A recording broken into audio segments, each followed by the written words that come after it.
You've probably come across the term money laundering at some point, whether it was in a news headline, a crime documentary, or maybe even your favorite TV show. But what does it actually mean, and how does it really work? Despite what the name might suggest, it has absolutely nothing to do with tossing your cash into a washing machine with some detergent. The concept is far more sophisticated than that, and honestly, far more interesting. Money laundering is the process through which criminals take money, earned through illegal means, and find ways to make it appear as though it came from a completely legitimate source. Think of it as a disguise for dirty money.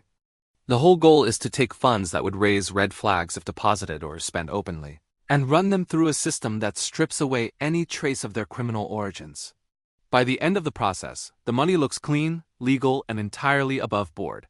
That is precisely why people use the word laundering, because just like cleaning clothes, the idea is to wash away anything suspicious. Now, to really understand how this works, let's walk through a scenario that makes it crystal clear. Imagine someone has been involved in some seriously illegal activity. Maybe they robbed a bank, ran a drug operation, or committed large-scale fraud. As a result of all this criminal activity, they are now sitting on $1 million in cold, hard cash. Sounds great, right? Well, not exactly, because this is where their problems actually begin. You cannot simply walk into a bank and deposit $1 million without anyone raising an eyebrow. Banks are legally required to monitor large or unusual deposits and report them to financial authorities. The moment that kind of money lands in an account without a convincing explanation, investigators start paying attention. Suddenly, you are facing serious questions, potential criminal charges, and a very real possibility of ending up behind bars.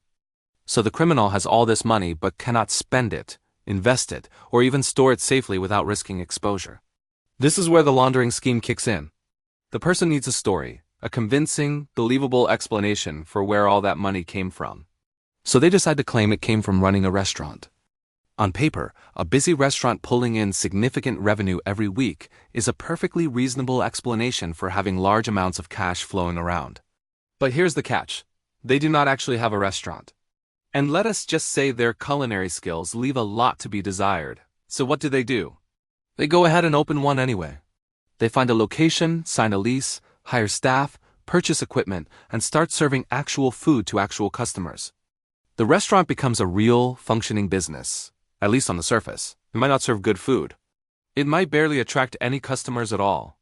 But none of that really matters, because the restaurant was never designed to succeed as a dining establishment. Its only real purpose is to serve as a vehicle for cleaning dirty money. Here is how the actual laundering happens. Every week, the criminal takes a portion of their illegal cash and mixes it together with whatever small amount of genuine revenue the restaurant actually earned.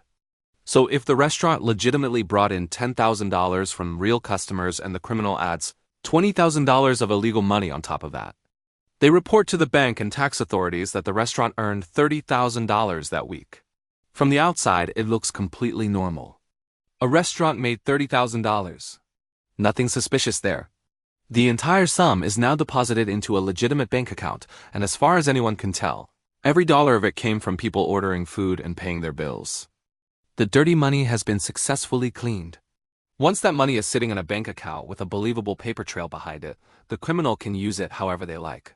They can invest it, buy property, pay taxes on it, and live a lifestyle that appears entirely funded by legitimate business success. The risk of detection drops dramatically because the money now has a story that holds up under scrutiny. But restaurants are just one tool in the money launderer's kit. There are many other methods that criminals use, and they range from surprisingly simple to extraordinarily complex. Casinos are a popular choice because they deal in large volumes of cash on a daily basis, making it easier to blend illegal funds into genuine gambling transactions. A person might walk in with dirty cash, exchange it for chips, do a bit of gambling, and then cash out their remaining chips as winnings. The money that comes out the other end looks like it was earned at the casino. High-value art is another avenue that laundering operations frequently exploit. The art market is notoriously difficult to regulate. Prices are highly subjective, and transactions are often conducted privately. A criminal might purchase an expensive painting using illegal funds and then sell it later through an auction house, receiving what appears to be a clean payment in return. Real estate has long been one of the most favored methods as well.